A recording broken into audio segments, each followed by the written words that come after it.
Estudando o Evangelho. Martins Peralva. Prefácio. Mas eu vos digo a verdade, convém a vós outros que eu vá, porque, se eu não for, o Consolador não virá para vós, se, porém, eu for, eu o enviarei. Tenho ainda muito que vos dizer, mas vós não o podeis suportar agora. Quando vier, porém, o Espírito da verdade, ele vos guiará a toda a verdade. Jesus. As palavras de Jesus não passarão, porque serão verdadeiras em todos os tempos. Será eterno seu código moral, porque consagra as condições do bem que conduz o homem ao seu destino eterno. Allan Kardec. A passagem de Jesus pela terra, os seus ensinamentos e exemplos deixaram traços indeléveis, e a sua influência se estenderá pelos séculos vindouros. Ainda hoje ele preside aos destinos do globo em que viveu, amou, sofreu. Leon Denis. Irradiemos os recursos do amor, através de quantos nos cruzam a senda, para que a nossa atitude se converta em testemunha do Cristo, distribuindo com os outros consolação e esperança, serenidade e fé. Bezerra de Menezes. O Espiritismo, sem Evangelho, pode alcançar as melhores expressões de nobreza, mas não passará de atividade destinada a modificar-se ou desaparecer, como todos os elementos transitórios do mundo. Emmanuel. Para cooperar com Cristo, é imprescindível sintonizar a estação de nossa vida com seu Evangelho Redentor. André Luiz. Aprimoramento do raciocínio, na Terra, é base da evolução de que os povos se glorificam. A escola, definida como sendo a cultura do cérebro, desde o alfabeto à especialização acadêmica, é o cérebro da cultura. Especulações religiosas, realizações científicas, preceitos filosóficos e experiências artísticas devem-lhe os fundamentos. Tudo o que brilha nas construções da inteligência é fruto do estudo. Colombo foi o descobridor da América, entretanto, não alcançou o próprio destino sem os apontamentos de Perestrelo. Newton enunciou os conhecimentos da atração universal, mas inspirou-se nos princípios de Kepler. Hélène Keller, cuja alma descongariou o respeito da humanidade, não venceu as sombras que lhe envolviam o campo dos sentidos sem o concurso da professora que a seguiu, passo a passo. Assim também, no burilamento da alma, é indispensável conhecer o bem, para que os ensinamentos do bem nos aperfeiçoem a vida íntima.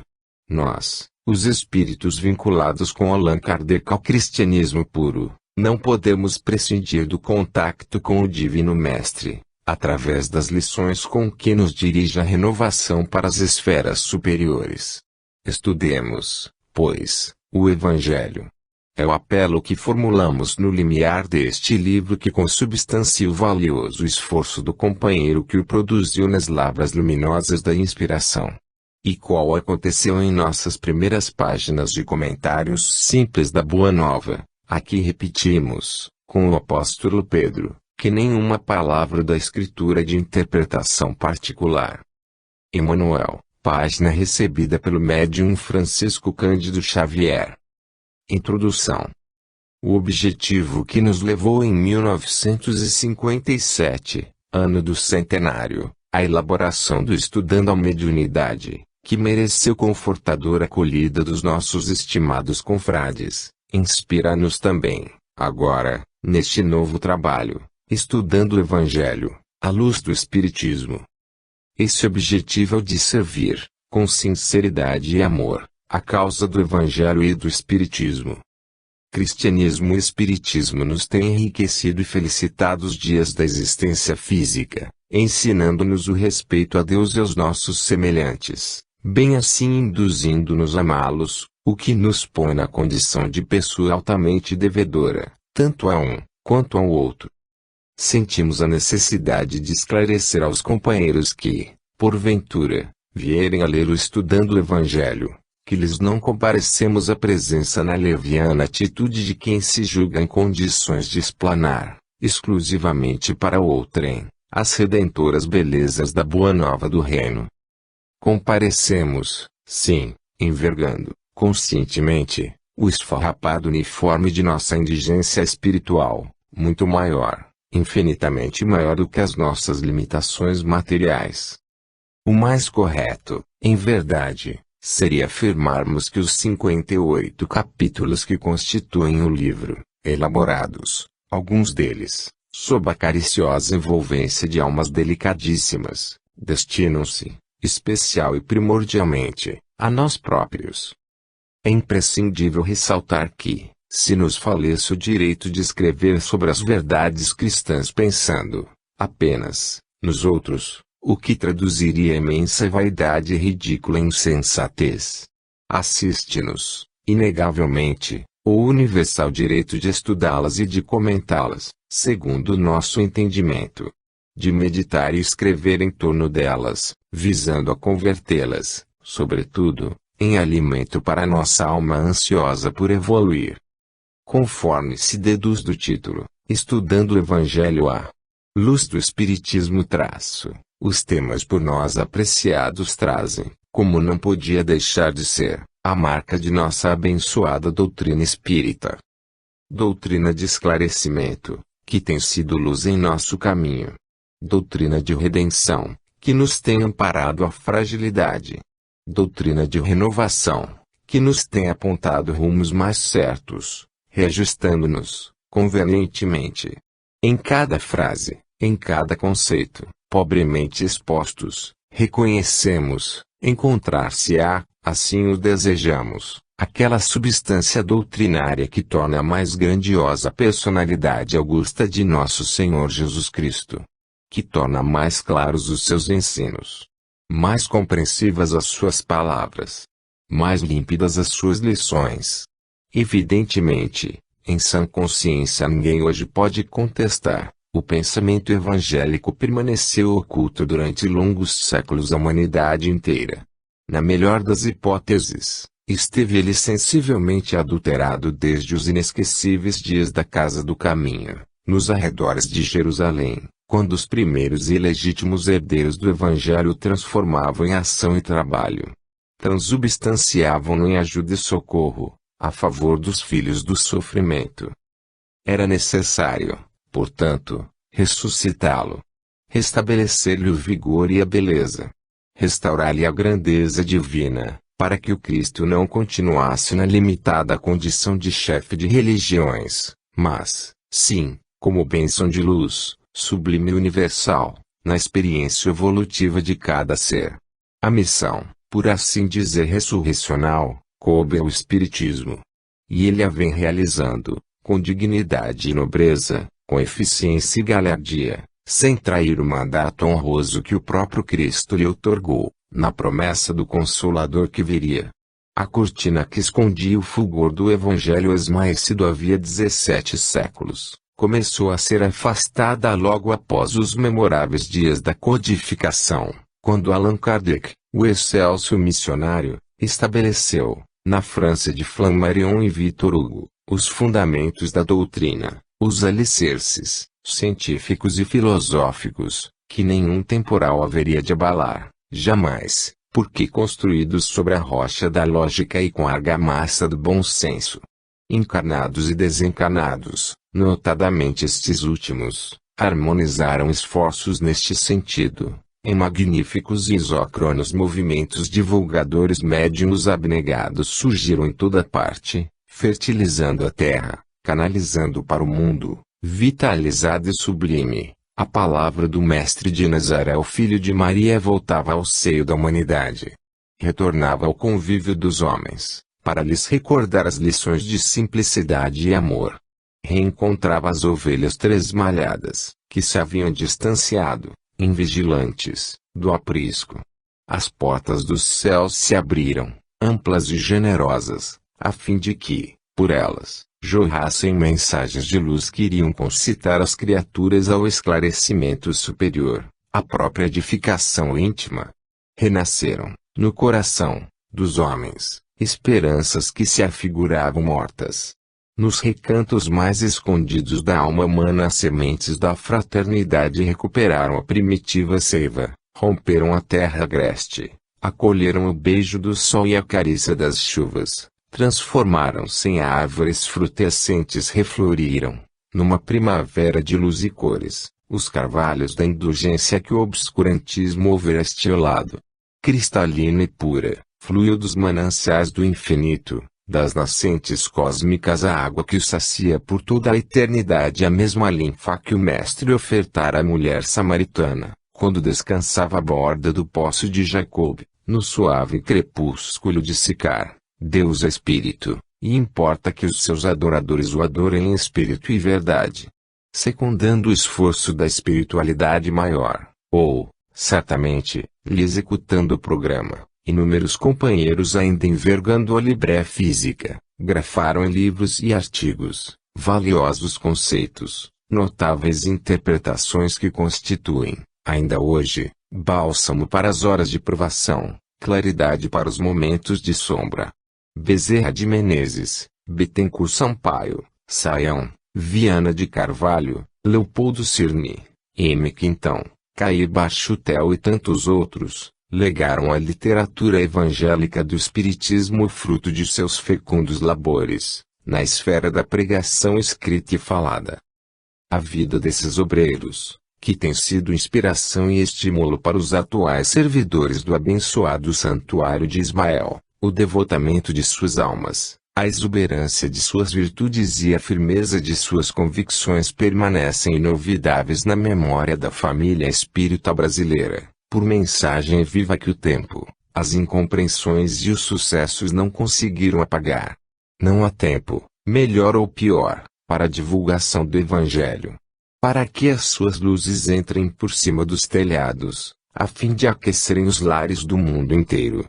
Não há tempo para que as suas clarinadas repercutam nos montes e nos vales, nas praias e nos sítios distantes, despertando os homens para os embates da renovação e do progresso com o Senhor. Na atualidade, todavia, quando o nosso orbe querido vive as tormentosas experiências que precedem, via de regra, as grandes e definitivas transições, o enaltecimento da figura do Cristo, a divulgação do seu Evangelho e a prática dos seus ensinos representam um imperativo inadiável. O Mestre continua sendo a maior, a mais sublime e eterna realidade que o mundo conheceu até os nossos dias. A sua palavra permanece, educando e salvando, confortando e soerguendo, renovando e iluminando para a imortalidade gloriosa. 1. Na pregação, onde anunciavam o Evangelho. Nos instantes de vida interior, permitidos pelas lutas que se renovam dia a dia, volve o homem o olhar para o futuro, cheio de esperança, na certeza que a terra conhecerá dias melhores, quando vier a se inundar das sublimes vibrações da fraternidade legítima. O homem crê nesse futuro, nessa era de compreensão e paz entre as criaturas. Por isso, luta e sofre, confia e espera. Luta e sofre, confia e espera o advento de uma fase áurea, rica de espiritualidade, com inteira ausência dos sentimentos inferiores que molduram, indiscutivelmente, a fisionomia do mundo atual. Ausência do ódio que provoca a guerra. Ausência do orgulho, que favorece a prepotência. Ausência do ciúme, que acende o fogo do desespero. Ausência da inveja, que estimula a discórdia. Ausência da ambição que abre caminho à loucura. Esse mundo melhor não pertencerá, exclusivamente, aos nossos filhos e netos, como asseguram os do que creem, apenas, na unicidade das existências. Pertencerá a nós mesmos, às nossas individualidades espirituais empenhadas hoje, na construção desse mundo feliz. Desse mundo onde o mal não terá acesso, onde não haverá lugar para a sombra, porque o bem e a luz lhe serão magnífica e constante. Pela reencarnação estaremos amanhã, de novo, no cenário terrestre, aqui ou em qualquer parte, utilizando outros corpos, prosseguindo, destarte, experiências evolutivas iniciadas em remotos milênios. Amanhã, na cefa, colheremos o fruto do nosso plantio de hoje. Assim como participáramos, ontem, de redentoras lutas, que se ocultaram, momentaneamente esquecidas, na poeira dos milênios, na atualidade estamos, igualmente, contribuindo para a edificação do porvir. As conquistas de ordem material prosseguem, deslumbrantes, em acelerado ritmo. Temos a certeza de que, pelo esforço da ciência e pela sublimidade da arte, desfrutaremos, mais tarde, o bem-estar e o conforto, com absoluta exclusão do egoísmo. No entanto, na atualidade, uma série de indagações invadem o nosso espírito. De que valem imponentes cidades e pontes maravilhosas, interligando continentes, naves maravilhosas, cruzando o espaço, em todas as direções, e soberbos empreendimentos de medicina, se, apesar de todo esse arrojo e toda essa audácia do pensamento humano, continuamos, em maioria, deficientes de espiritualidade. Permanecemos, em verdade, mendigos de amor, indigentes de bondade, maltrapilhos de compreensão, estátuas vivas do egoísmo. Com nosso Senhor Jesus Cristo teve início, na terra, a preparação espiritual da humanidade para os jubilosos dias do futuro. Depois dele, como legatários de valioso patrimônio, espalharão-se os discípulos por toda parte, visitando cidades e aldeias. Plenos de alegria, anunciavam o Evangelho. Eram eles, já aquele tempo, os precursores, os pioneiros da civilização do terceiro milênio. Eis que o Evangelho é, insofismavelmente a base, o alicerce, o fundamento, a pedra angular dessa civilização luz que o mundo conhecerá. Não bastou, todavia, pregassem a boa nova da imortalidade durante o cristianismo nascente. Nem que derramassem o sangue generoso nos circos romanos, os corpos dilacerados por leões africanos, em holocausto ao sublime ideal do cristianismo. Ideal sublime, contagiante, irresistível, envolvente. Com o tempo, cessaram os martírios físicos, as sevícias, o ultraje. Os circos converteram-se em pó, os tiranos foram esquecidos. O serviço de expansão evangélica prossegue, contudo. E prosseguirá, séculos em fora, edificando as bases do mundo diferente, os alicerces do mundo melhor que desejamos, pelo qual lutamos, no qual cremos, mas que não está muito próximo, como alguns supõem. Sem o conhecimento, e, principalmente, sem assimilação evangélica, tão cedo conhecerá o mundo dias melhores. A engenharia continuará levantando os mais belos monumentos. Multiplicar-se-ão as maravilhas do mundo. Sublimar-se-ão as manifestações do pensamento e da cultura acadêmica. Mas, se o espírito do cristianismo não for, realmente, sentido e aplicado, o mundo de amanhã, o decantado mundo do terceiro milênio, assemelhar-se à imensa necrópole, com soberbos e glaciais sarcófagos. Insensíveis, sem calor, sem vida.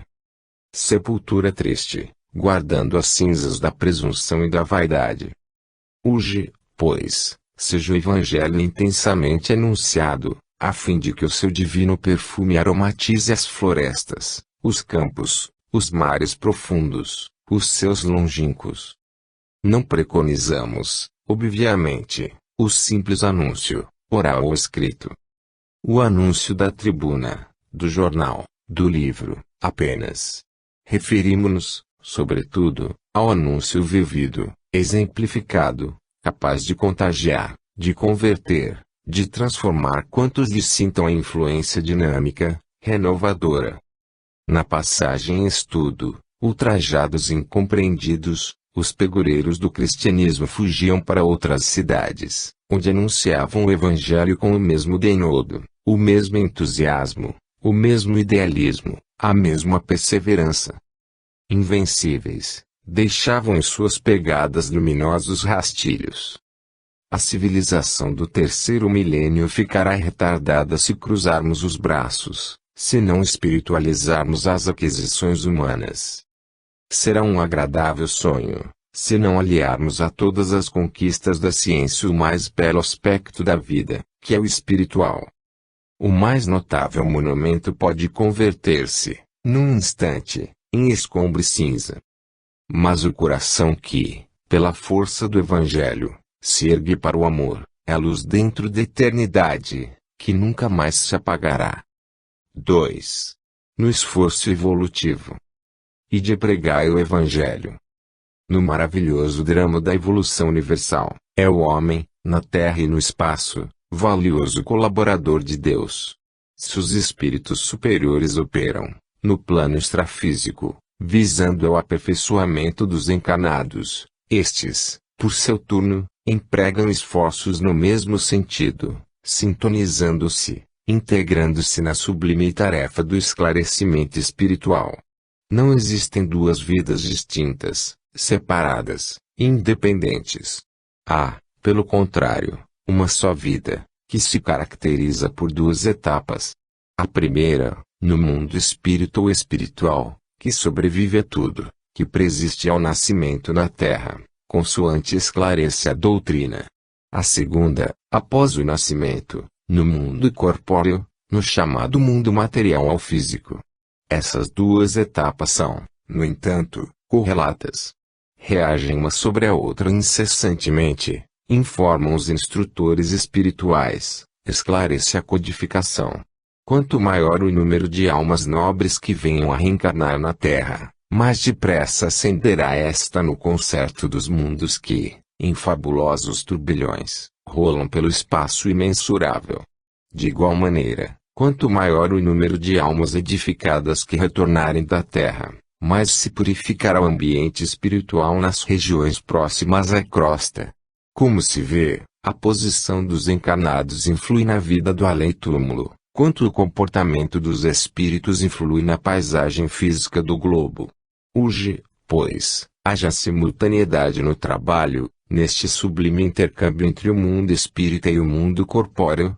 A humanidade terrena não pode, nem deve ensarilhar armas no afã de, combatendo as próprias deficiências, corrigindo as próprias imperfeições, preparar fortes contingentes espirituais que, mais tarde, voltarão infalivelmente ao mundo, a fim de ao mundo restituírem os valores sublimados e eternos aqui recebidos.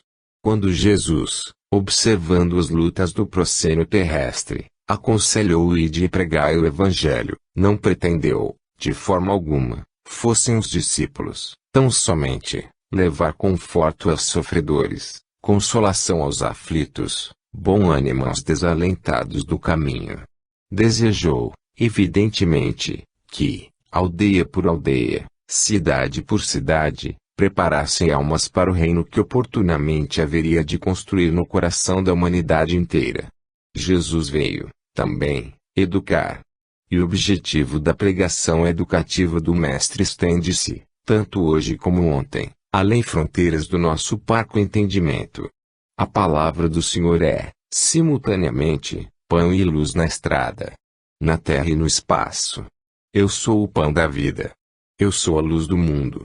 Pão que alimenta, fortalece, encoraja. Luz que esclarece, orienta, dá responsabilidade. Comendo desse pão subjetivo, nutre-se o homem em definitivo. Não terá mais fome. Banhando-se nessa luz, torna-se consciente do seu glorioso destino, artífice de sua própria evolução. Entende que lhe cabe, na obra geral, coletiva, de aperfeiçoamento dos seres, uma contribuição que, por diminuta, nem por isso é menos valiosa. Há, nessa colaboração, um mérito indiscutível, o da boa vontade. Aquele que sente, dentro de si, uma réstia da claridade divina, pode e deve influenciar no sentido de que todos participem do seu programa de aprimoramento.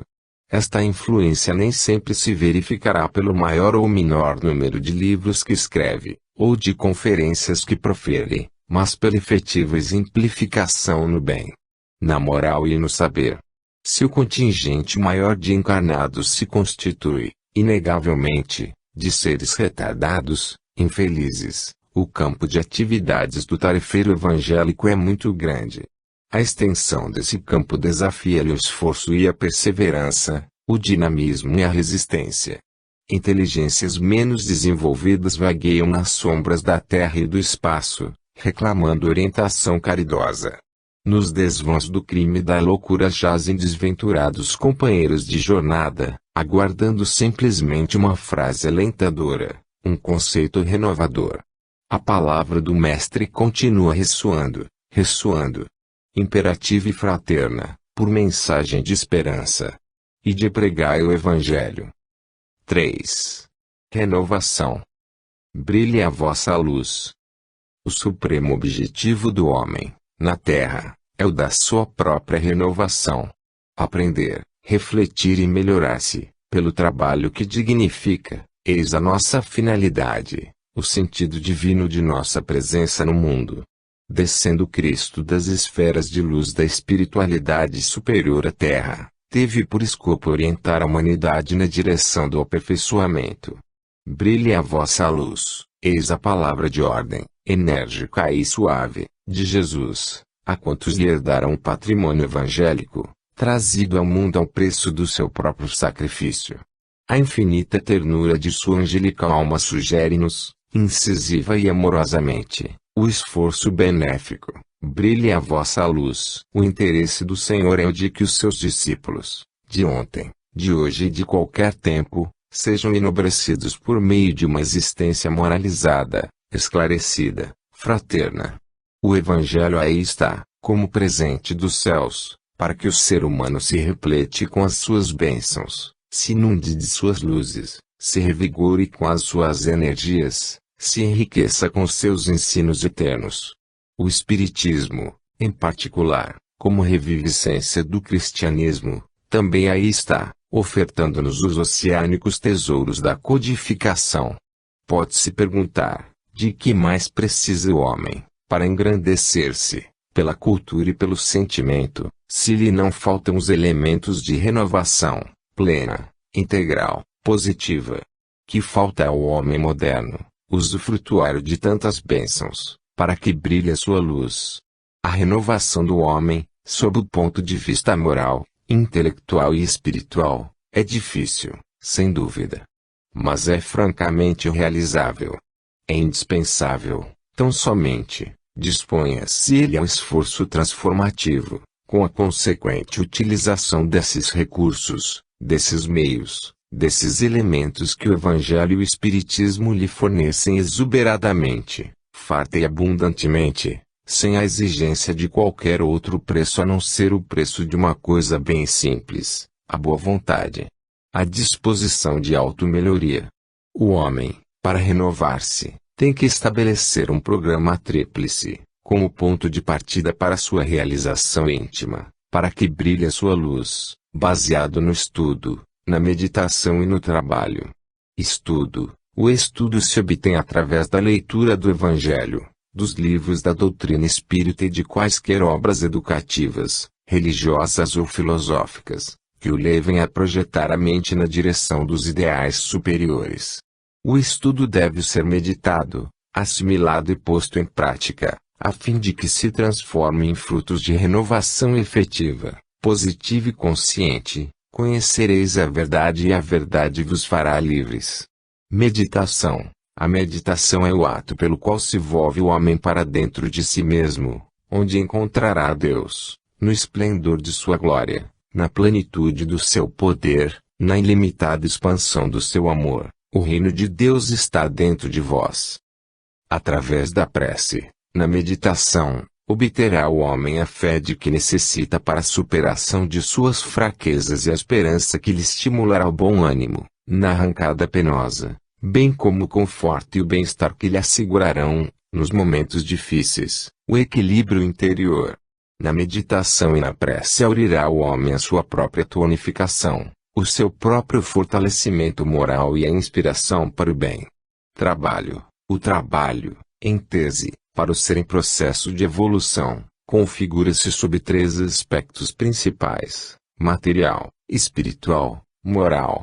Através do trabalho material, propriamente dito, dignifica-se o homem no cumprimento dos deveres para consigo mesmo, para com a família que Deus lhe confiou, para com a sociedade de que participa.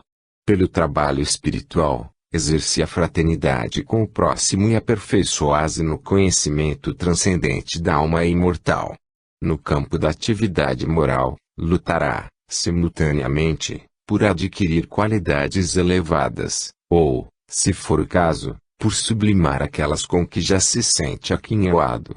Em resumo, aquisição, cultivo e ampliação de qualidades superiores que o distanciem, em definitivo, da animalidade em que jaz há milênios de milênios. É na vossa perseverança que ganhamos as vossas almas. A estrada é difícil, o caminho é longo, repleto de espinhos e pedras, de obstáculos e limitações, porém, a meta é perfeitamente alcançável. Uma coisa, apenas, é indispensável: um pouco de boa vontade. Boa vontade construtiva, eficiente, positiva. O resto virá, no curso da longa viagem. 4. O Filho do Homem. Não tinha onde reclinar a cabeça. Nasceu numa manjedoura. Não tinha onde descansar a cabeça. Morreu numa cruz, escarnecido e humilhado. Eis a história, comovente e bela, sublime e incompreendida, do Cristo de Deus. Daquele que estava no mundo, o mundo foi feito por intermédio dele, mas o mundo não o conheceu. A lição é, inegavelmente, profunda. Do estábulo ao Calvário, sua vida foi um cântico de misericórdia e amor, simplicidade e compreensão, indulgência e grandeza. Na manjedoura, nasceu entre pacíficos animais e singelos pastores. No mundo, viveu no meio de mulheres, crianças e homens infelizes. Na cruz, morreu entre ladrões vulgares, escrevendo, contudo, no Gólgota, a mais deslumbrante epopeia de luz que a humanidade já presenciou. Muitos homens nasceram em berços de ouro, mas encarnaram existências nulificadas. Viveram no mundo cercados de honrarias, ostentando títulos e galardões pomposos, disputando lauréis e considerações, mas tiveram seus nomes esquecidos tão logo desceram ao túmulo. Tiveram os seus corpos guardados em caixões riquíssimos, mas, apesar das pompas funéreas, nada fizeram para que o mundo lhes perpetuasse o nome, a obra, a memória. O homem não vale pela casa, nem pelo berço onde nasceu. Não importam as considerações de que foi alvo, espontâneas ou provocadas. Não tem valor intrínseco a imponência do mausoléu que lhe acolhe os despojos carnais, no devido tempo. Não tiveram os pais de Jesus uma tradição de aristocracia genealógica que lhe facilitasse os passos na caminhada pelo mundo e lhe favorecesse o triunfo e a glória, o poder e o mando. Nada que o preservasse do assinte da crueldade, do achincalhe e do opróbrio da população inconsciente, desvairada e perversa. José, seu pai, carpinteiro anônimo em Nazaré, não desfrutava do prestígio temporal. De manhã à noite, manejando a enxó e o formão, ganhava, com o suor do rosto, o alimento de cada dia. Não era de família nobre, segundo a conceituação humana, não conhecia as altas rodas do seu tempo, mas era rico de qualidades superiores, de bens espirituais.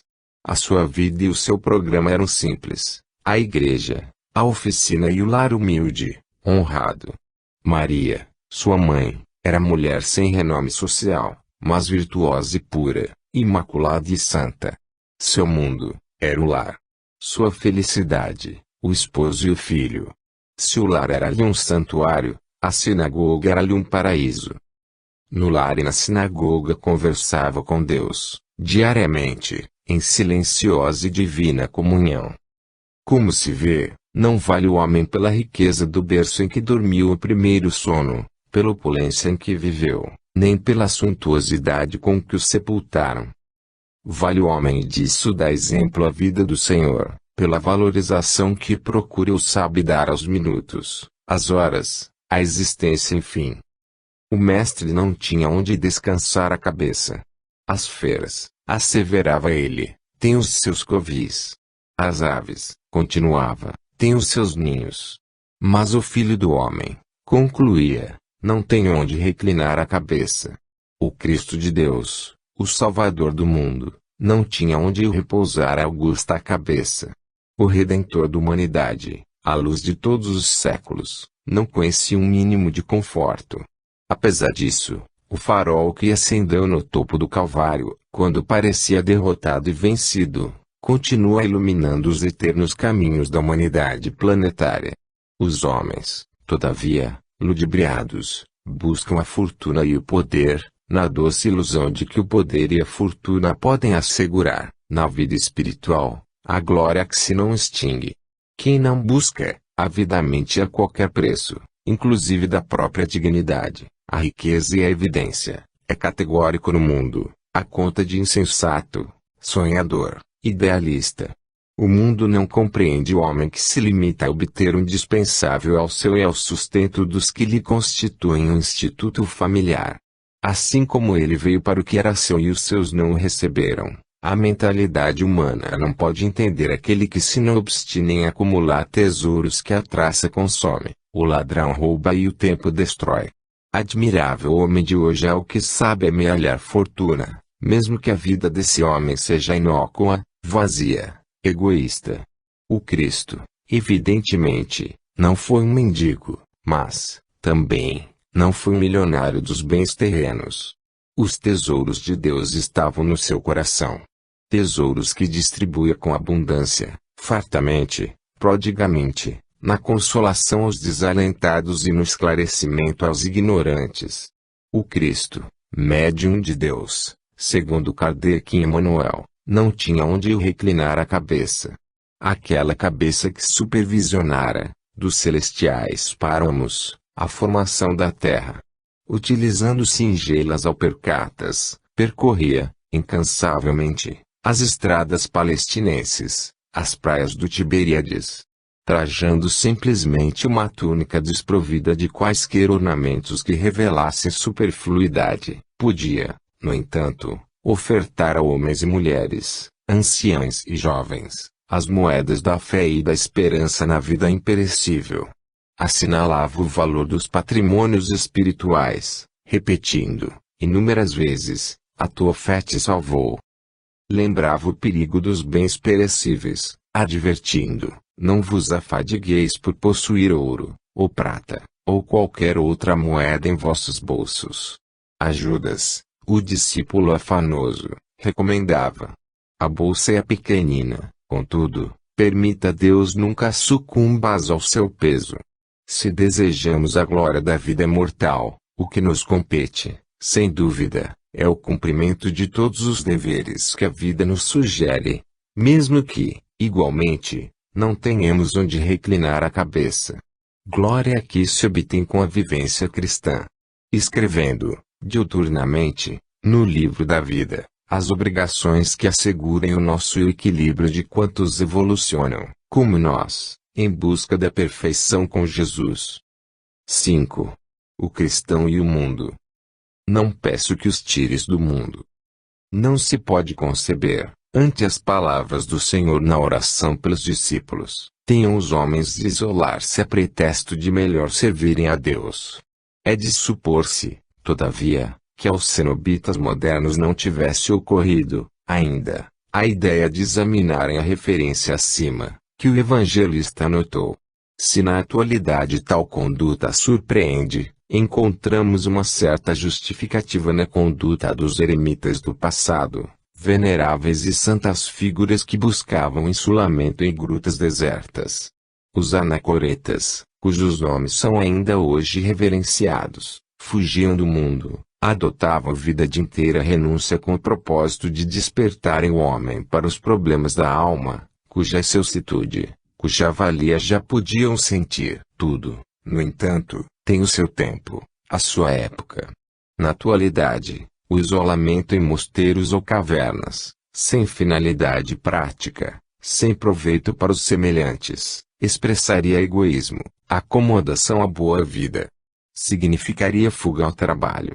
Quando alguém foge, hoje, do turbilhão das metrópoles, via de regra é para exercitar a confraternização, para edificar escolas que instruam e eduquem a infância e a juventude, para construir hospitais que acolham enfermos pobres, ou para erguer abrigos que assegurem aos velhos uma existência mais tranquila, no pôr de sol de suas experiências terrenas. As palavras do Mestre, na chamada oração sacerdotal, exprimem cautela, revelam prudência.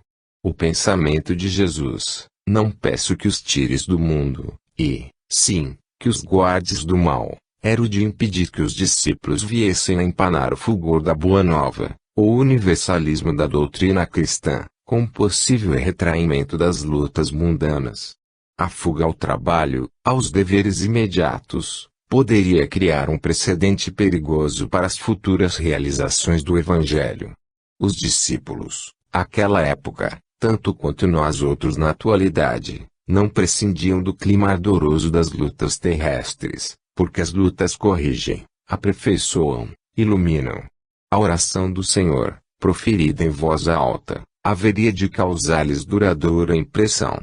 Repercutiria, profundamente, nos séculos que se avizinhavam. Assim é que, na hora da partida, quando se preparava para o retorno às esferas de luz de ignotas regiões, fixou-lhes, em definitivo, o procedimento no mundo, de maneira que, permanecendo eles no mundo, dessem ao mundo testemunhos de luta e trabalho, compreensão e amor. É por isso que os companheiros do Mestre fundaram a Casa do Caminho, onde o faminto recebia alimento, onde o esfarrapado encontrava vestuário, onde o doente alcançava amparo. Ninguém pode dar testemunho de valor espiritual, se não viveu provas difíceis, dramas intensos, complicados problemas, se não viajou em águas procelosas. Ninguém pode dar testemunho de resistência moral, se não sentiu o impacto de fortes tentações, sobrepondo-se, no entanto, a todas elas, pela inabalável determinação de vencer, pelo desejo de realizar-se. Num convento, numa caverna, na solidão, tais oportunidades dificilmente se verificarão. Viver no mundo, sem aderir ao mundo. Viver no mundo, sem partilhar-lhe as paixões. Viver no mundo, sem entregar-se ao mundo. Viver no mundo, mas livrar-se do mal. Transitar pela terra, sem chafurdar-se na lama dos vícios, é prova difícil, porém não impossível. Pede decisão, esforço, persistência. Conhecendo o anseio de crescimento espiritual, que era uma constante na vida dos discípulos, porém, identificando-lhes igualmente a fragilidade humana, rogava Jesus ao Pai: não peço que os tires do mundo, e, sim, que os guardes do mal. No pedido do Mestre nota-se, amorosa, uma exortação à vigilância, para que não viessem eles a sucumbir ante o mal, nas suas diversas manifestações.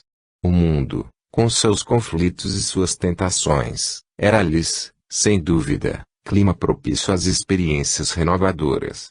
Fortalecidos, contudo, pelas imortais lições de Jesus, haveriam de se converter, como de fato se converteram, em exemplos vivos e atuantes de amor e trabalho. O heroísmo dos primeiros cristãos regou a árvore do cristianismo. A abnegação e o sacrifício dos homens da Casa do Caminho, nas adjacências de Jerusalém, adubaram, para todos os séculos e milênios, a sementeira do Evangelho. 6. A mulher e o lar, primeiro. Cada um permaneça na vocação em que foi chamado. Um dos mais belos aspectos do Espiritismo é, sem dúvida, o que diz respeito ao problema da fixação da mulher dentro do lar.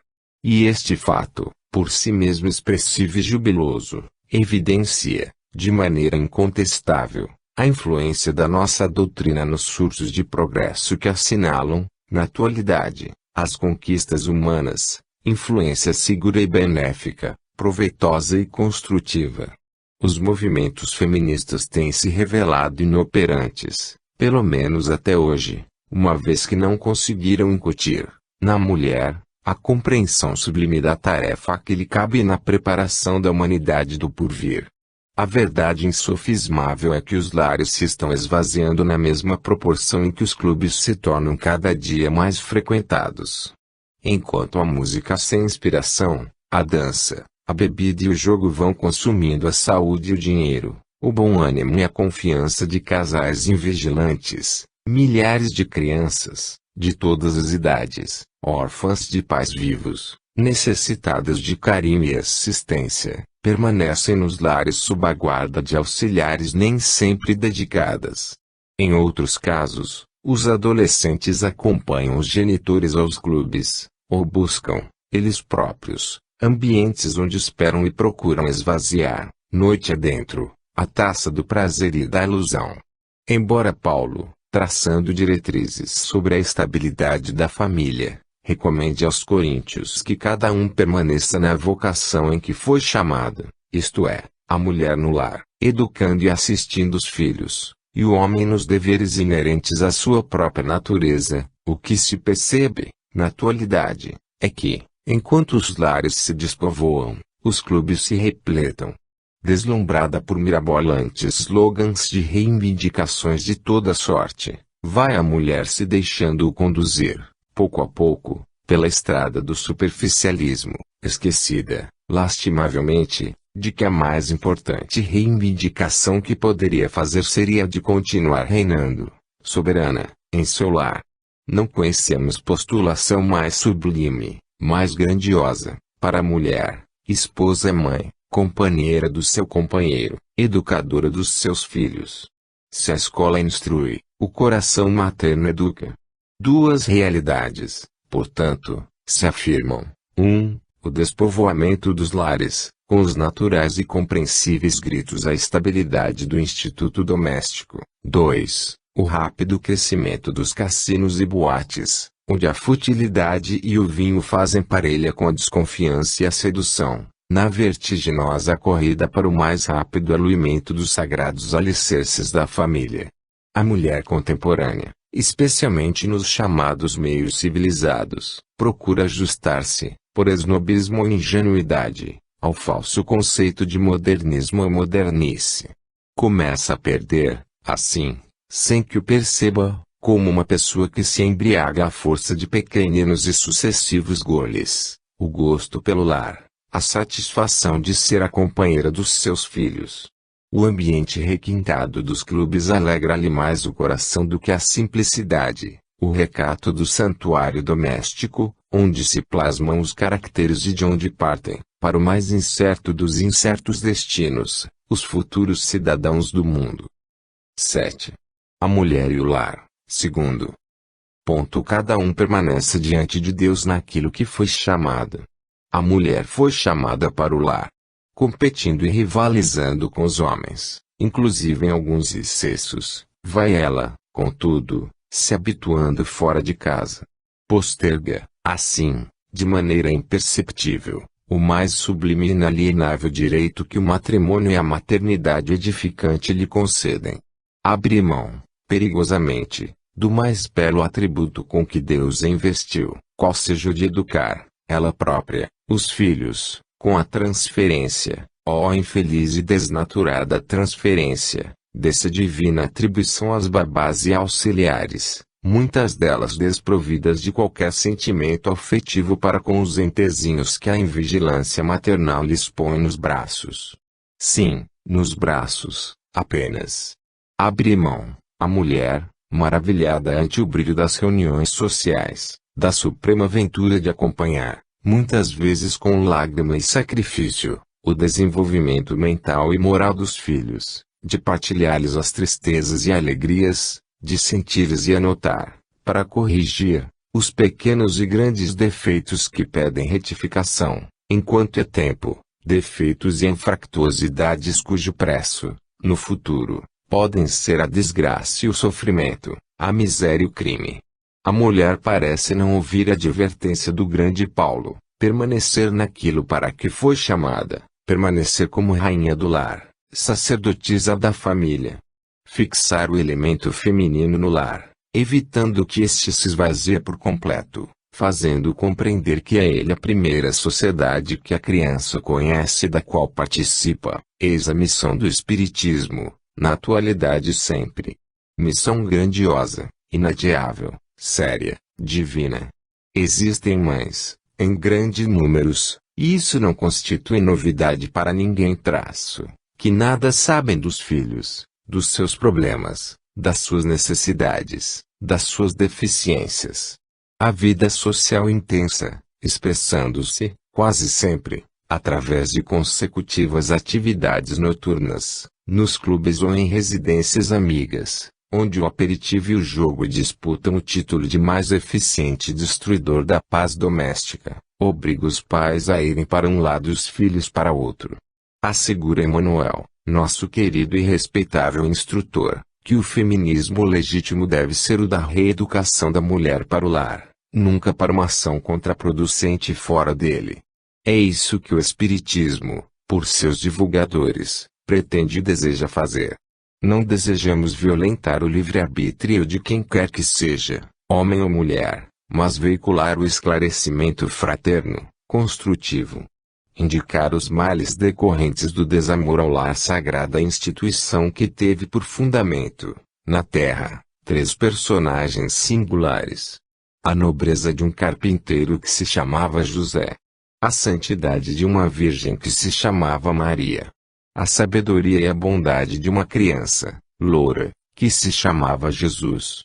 Seria infantilidade de nossa parte negarmos que mulheres ilustres contribuíram, em todas as épocas da humanidade, atuando fora do lar, para o progresso da ciência e da arte, da filosofia e da religião. Todavia, mesmo assim, apraz-nos a recomendação do apóstolo Tarcense. Conforta-nos a observação de Emmanuel. Da missão da mulher dentro do lar, do seu sacrifício e da sua renúncia, do seu sofrimento e de suas lágrimas, de sua abnegação e do seu anônimo labor, surgirá, para a humanidade, o amanhã de luz. É no lar, entre as 4 paredes de uma casa, modesta ou opulenta, que a alma infantil recebe as primeiras lições de sensibilidade e carinho, as primeiras manifestações de nobreza e compreensão. E não esqueçamos que um dia as mães do mundo inteiro ouvirão, na acústica da própria consciência, a voz de Deus, em forma de acusação ou de louvor: mães, que fizestes dos filhos que vos confiei. 8. A primeira escola. Deixai vir a mim os pequeninos. Quando Jesus atribuiu a si mesmo a qualidade de caminho, verdade e vida, não fez, logicamente, uma declaração de ordem pessoal, mas se referiu, de certo, à mensagem que trouxera ao mundo, em nome e por delegação do Pai. Reportou-se o Mestre, sem dúvida, aos ensinos, ao roteiro que traçava por norma de aperfeiçoamento, a moral que pregava e exemplificava. O Evangelho caminho, porque, seguindo-o, não nos perderemos nas sombrias veredas da incompreensão e do ódio, da injustiça e da perversidade, mas perlustraremos, com galhardia e êxito, as luminosas trilhas da evolução e do progresso, da ascensão e da felicidade que se não extingue. O Evangelho é verdade, porque é eterno. Desafia os séculos e transpõe os milênios. Perde-se no infinito dos tempos. O Evangelho é vida, porque a alma que se alimenta dele, e nele vive, ganhará a vida eterna. Aquele que crê em Jesus e pratica os seus ensinos viverá, mesmo que esteja morto. Deixar ir a Jesus os pequeninos, levar as crianças ao Mestre não significa, pois, organizar, objetiva e materialmente, uma caravana de espíritos de meninos, encarnados ou desencarnados, para, em luminosa carruagem, romperem as barreiras espaciais, vencerem as distâncias cósmicas e prostrarem-se, devotamente, ante o excelso governador espiritual do mundo, com a finalidade inconcebível, porque absurda, de lhe tributarem pomposas homenagens. Conduzir as crianças a Jesus significa incutir-lhes nos corações os preceitos evangélicos, a fim de que os seus atos possam revelar, no futuro, nobreza e dignidade. O Espiritismo, através das escolas de Evangelho, vem cuidando de levar os pequeninos ao Mestre, fazendo-os apreender as imortais lições da Boa Nova do Reino. Urge, contudo, que o meritório esforço das nossas instituições, polarizando-os na criança, não encontre obstáculos na despreparação evangélica dos pais, para evitar que a criança ouça, nos centros, luminosos conceitos de espiritualidade e moral, mas veja e sinta, dentro de casa, no próprio lar, inadequadas atitudes de egoísmo e torpeza.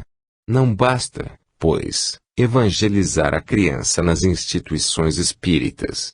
É imprescindível que essa educação alcance, também, os genitores ou responsáveis, evitando-se, de start, se estabeleça na incipiente alma infantil a desastrosa confusão de ver e ouvir, em casa, atitudes e conceitos bem diversos dos que veio e ouve nas aulas de Evangelho e Espiritismo. A primeira escola é o lar. E o lar evangelizado dá à criança, grava-lhe, na consciência, as firmes noções do cristianismo sentido e vivido. Imprime-lhe, no caráter, os elementos fundamentais da educação. É necessário que a criança sinta e se impregne, no santuário doméstico, desde os primeiros instantes da vida física, das sublimes vibrações que só um ambiente evangelizado pode assegurar, para que, simultaneamente com o seu desenvolvimento moral e intelectual, possa ela ver o que é belo, ouvir o que é bom e aprender o que é nobre. Se o lar não é evangelizado, as lições colhidas fora dele podem ser, apenas, um conhecimento a mais, no campo religioso, para a inteligência infantil. Um conhecimento a mais não passa de um acidente instrutivo. E o que devemos buscar é a realidade educativa, moral, que tenha sentido de perene renovação. Cuidar da criança, esquecendo os pais da criança, parece-nos esforço incompleto. Não adianta ser a criança aconselhada, na escola de evangelho, por devotadas instrutoras ou instrutores, a se expressarem de maneira conveniente, se observa ela em casa palavrões e gírias maliciosas, impropriedades e xingamentos. Se o lar é uma escola, a primeira escola, e se os pais representam para os filhos, como primeiros educadores, o que há de melhor, sob o ponto de vista de cultura e respeito, experiência e autoridade, evidentemente a criança será inclinada, entre os pais que proferem palavrões e grosserias e a professora de evangelho que ensina boas maneiras e sobriedade no vocabulário, a seguir os primeiros. Com os pais a criança dorme, levanta-se, faz refeições e convive, diuturnamente. O convívio da criança, na aula de evangelho, com os instrutores, verificase uma vez por semana, durante 1 hora ou pouco mais. E não nos esqueçamos de que, na opinião dos filhos, os pais são os maiores.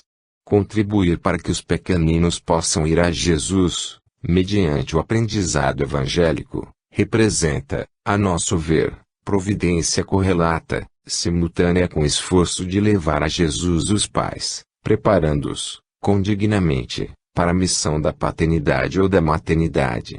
Informa a sabedoria popular que o exemplo deve vir de cima. 9. Reencarnação e Espiritismo. Necessário vos é nascer de novo. Não foram os espíritas que inventaram a reencarnação, palavra que grafamos com inicial maiúscula, em homenagem de nossa alma agradecida à lei sábia e misericordiosa que projetou luz sobre o até então incompreendido problema do ser, do destino e da dor. O ensino reencarnacionista vem de muito longe, de povos antigos e remotíssimas doutrinas. Ao Espiritismo couberam, apenas, a honra e a glória de estudá-lo, sistematizando-o, para convertê-lo, afinal, num dos principais, se não no principal fundamento de sua granítica estrutura doutrinária. Grandes vultos do passado, no campo da religião, da filosofia e da ciência, aceitaram e difundiram a reencarnação. Orígenes, nascido em 185 e falecido em 254, considerado por São Jerônimo como a maior autoridade da Igreja de Roma, afirma, no Livro dos Princípios, em abono da tese básica do Espiritismo, as causas das variedades de condições humanas são devidas às existências anteriores. São, ainda, do eminente e consagrado teólogo as seguintes palavras: a maneira por que cada um de nós põe os pés na terra, quando a que aportamos, é a consequência fatal de como agiu anteriormente no universo. Ainda de Orígenes, elevando-se pouco a pouco, os espíritos chegaram a este mundo e à ciência dele. Daí subirão ao melhor mundo e chegarão a um estado tal que nada mais terão de ajuntar. Krishna, no Bhagavad Gita, o Evangelho da Índia, predica, com absoluta e inegável clareza: eu e vós tivemos vários nascimentos. Os meus